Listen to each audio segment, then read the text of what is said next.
Na hizi zinatupelekea sisi kufahamu viapo haziapiwi kitu kingine au mtu mwingine au chochote kile isipokuwa Allah subhanahu wa ta'ala. Hakuna kuapa na msikiti, ati naapa na msikiti, au naapa na mama yangu, au naapa na mtoto wangu, au naapa na mtume. La, yoyote atakayeapa pasi na Mwenyezi Mungu subhanahu wa ta'ala amefanya shirk kulingana na mnasaba wa sheria.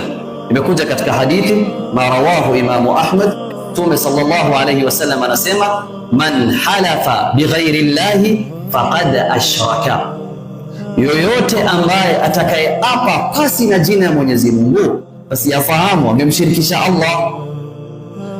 Na katika kuelezea maana ya shirki katika hii ibara ni kwamba shirki hapa ziko aina mbili. Kuna shirkun akbar, shirki kubwa inaomuondoa mtu katika dini ya Kiislamu ikawa lazima asilimu tena ndio akuwe Muislamu.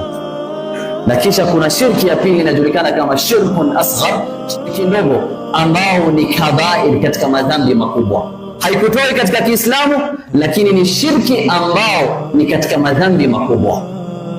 Sasa sikiza, Mtume aliposema yoyote atakayeapa pasi na jina ya Mwenyezi Mungu basi amemshirikisha Allah, wakasema wanavyoni hapa italingana.